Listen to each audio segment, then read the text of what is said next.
വളരെ കുറച്ച് ചേരുവകൾ ഉപയോഗിച്ചുകൊണ്ട് വളരെ പെട്ടെന്ന് തയ്യാറാക്കാൻ പറ്റുന്ന ഒരു റെസിപ്പിയാണ് നമ്മളിന്ന് പരിചയപ്പെടുന്നത്. ഇതൊരു സ്നാക്കായിട്ടോ ഒരു ഡിന്നറായിട്ടോ ഒക്കെ കഴിക്കാം. വളരെ ഫില്ലിംഗ് ആണിത്. ഇത് മറ്റൊന്നുമല്ല, വളരെ സ്വാദിഷ്ടമായ ഒരു സാൻഡ്വിച്ച് റെസിപ്പിയാണ്. ഇത് വളരെ ക്രിസ്പിയും ജ്യൂസിയും വളരെ ടേസ്റ്റിയാണ്. വെറും 5 മിനിറ്റ് മതി തയ്യാറാക്കാൻ. അപ്പോൾ ഇതെങ്ങനെ തയ്യാറാക്കാമെന്ന് നോക്കാം.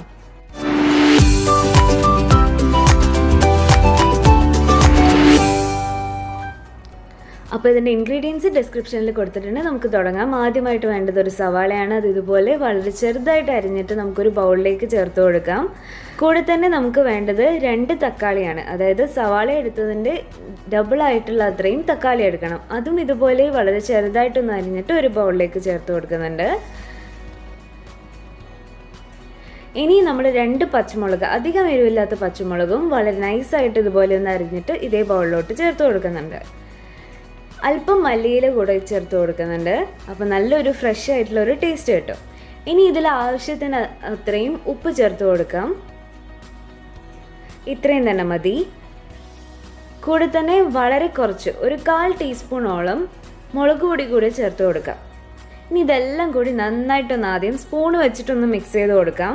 ഉപ്പിട്ട് കൊടുത്തത് കൊണ്ട് തന്നെ ആ സവാളയിൽ നിന്ന് നമ്മൾ ഇതുപോലെ മിക്സ് ചെയ്യുന്ന സമയത്ത് അല്പം വെള്ളം ഇറങ്ങി വരുന്നത് കാണാം. ഇതൊന്ന് ഇതുപോലെ ആദ്യം ഒന്ന് സ്പൂൺ വെച്ചിട്ട് ഇതുപോലെ നന്നായിട്ടൊന്ന് മിക്സ് ചെയ്ത് കൊടുക്കാം.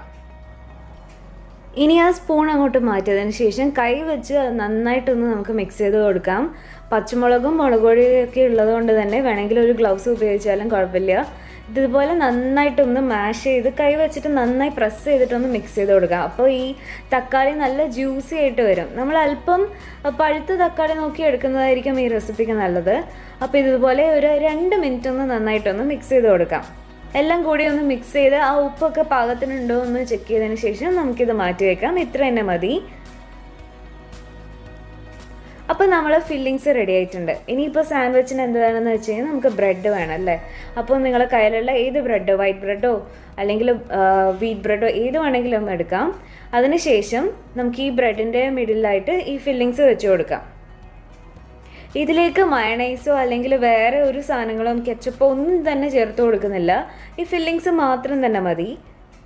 ഇതിപ്പോൾ എന്താ ഇതിന് ഇത്ര ഭയങ്കര ടേസ്റ്റ് എന്ന് വെച്ച് കഴിഞ്ഞാൽ നിങ്ങളൊന്ന് ഉണ്ടാക്കി നോക്കൂ, അപ്പോൾ മനസ്സിലാവും. വളരെയധികം ടേസ്റ്റിയാണ്.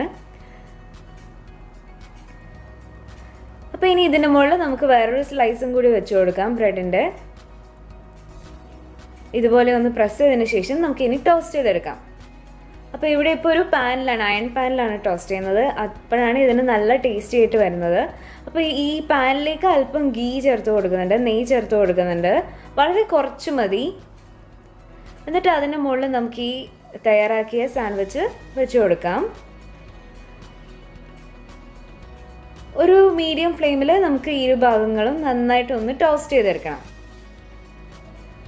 ഇതിൻ്റെ മുകളിലും വേണമെങ്കിൽ അല്പം ഒരു ഗീ അല്ലെങ്കിൽ ബട്ടർ ചേർത്ത് കൊടുക്കാം. ഗീ ആണ് ഈ റെസിപ്പിക്ക് കുറച്ചുകൂടി നന്നായിട്ടിരിക്കുക. അപ്പോഴാണ് ഇത് നല്ല ക്രിസ്പി ആയിട്ട് വരുന്നത് നമ്മുടെ സാൻഡ്വിച്ച്, ബട്ടർ യൂസ് ചെയ്യുന്നതിനെ കാട്ടിലും. അപ്പോൾ ഇനി ഇത് നമുക്കൊന്ന് ജസ്റ്റ് ഒന്ന് അപ്പുറത്തെ വശത്തോട്ട് തിരിച്ചിട്ട് കൊടുക്കാം. ഇതുപോലെ ഒന്ന് പിടിച്ചതിന് ശേഷം നമുക്കിതുപോലെ മറിച്ചിട്ട് കൊടുക്കാം.